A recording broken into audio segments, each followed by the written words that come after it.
পশ্চিম চাম্পামুড়ায় গোপন অভিযানে 500 বোতল অ্যাসকট কফ সিরাপ উদ্ধার, আটক 2। পশ্চিম চাম্পামুড়া এলাকায় গতকাল রাতে গোপন সংবাদের ভিত্তিতে একটি বাড়িতে হানা দেয় পূর্ব থানার পুলিশ ও এমবিবি কলেজ ফাঁড়ির পুলিশ। পুলিশের কাছে খবর ছিল ওই বাড়িতে বিপুল পরিমাণ নেশা জাতীয় সামগ্রী মজুত রয়েছে। সেই অনুযায়ী বাড়িতে তল্লাশি চালিয়ে দুজনকে আটক করা হয়। আটক ব্যক্তিরা হলেন বাড়ির মালিক সুভাষ চন্দ্র দাস এবং পাশের বাড়ির সমীর চক্রবর্তী। সুভাষ চন্দ্র দাসের বাড়িতে তল্লাশি চালানোর সময় 3টি সাদা ব্যাগ থেকে মোট 500 বোতল অ্যাসকট কফ সিরাপ উদ্ধার করে পুলিশ। প্রাথমিক তদন্তে পুলিশের কাছে তারা অবৈধ কফ সিরাপ ব্যবহারের সঙ্গে জড়িত থাকার কথা স্বীকার করেছে বলে জানা গেছে। আজ আটক দুজনকে আদালতে প্রেরণ করা হবে এবং তাদের বিরুদ্ধে পুলিশ রিমান্ডের আবেদন জানানো হবে বলে পুলিশ সূত্রে জানা গেছে।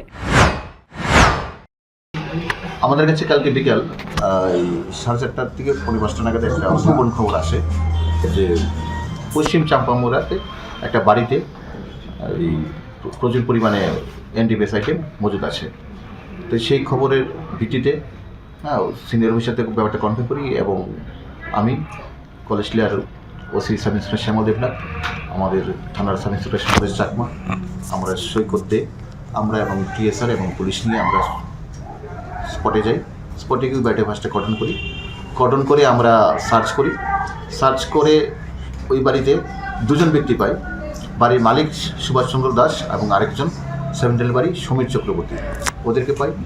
ওদের সাথে আমরা টোটালি প্রপার প্রসিডিউর করে বাড়িটা কর্ডন করে বাড়িটা সার্চ করি। বাড়িতে সার্চ করে আমরা 3টা সাদা বস্তা পেয়েছি, সাদা ব্যাগ পেয়েছি এবং ওইগুলি আমরা চেক করে দেখলাম এগুলি অ্যাসকপ সিরাপ। কাউন্ট করে 500, টোটাল 500 নাম্বার অ্যাসকপ সিরাপ ছিল এবং তারা স্বীকার করেছে এটি তারা অ্যাসকপের বিজনেস করছে। তো অ্যাকর্ডিংলি আমরা অ্যাসকপ সিরাপ সিজ করেছি, দুজনকে আমরা গ্রেপ্তার করেছি এবং তাদের কাছে যে মোবাইল ইনভেস্টিগেশন সাথে মোবাইলগুলো সিজ করেছি এবং একটা NDPS case, specific NDPS case নিয়েছি এবং আজকে তাদেরকে কোর্টে ফরওয়ার্ড করব 7 দিনের পুলিশ রিমান্ড চেয়ে। তাদের সাথে যেই ওই বিজনেসের সাথে চেনে যারা আছে টোটালি ব্লাস্ট অফ করার জন্য আমরা প্রপার ইনভেস্টিগেশন করছি। ইনভেস্টিগেশনটা আমি সাব ইন্সপেক্টর আমরা সাথে পরামর্শ দিচ্ছি, ও ইনভেস্টিগেশন করবে। বাজার মূল্য এখন দেখেন এটা নন অফিসিয়ালিতে আমরা শুনছি একটা বোতল 1500 টাকা বিক্রি হচ্ছে, সেই হিসাবে 500 বোতলের দাম 7.5 লাখ টাকা। প্রাথমিক তদন্ত তাদের জিজ্ঞাসাবাদে আর কোনো নাম টাম জানা গেছে, মানে কে বা কারারের সাথে? এখন বলছেন ইনভেস্টিগেশন আমরা এটা বলছি না, আমরা থ্রো 7 দিনের রিমান্ড আনছি, আমরা থ্রো ইন্টারভিউ করবো, ঠিক আছে? ইনভেস্টিগেশন আমরা বলছি না, আমরা টোটালি এটা চেনটা ব্লাস্ট করার চেষ্টা করছি।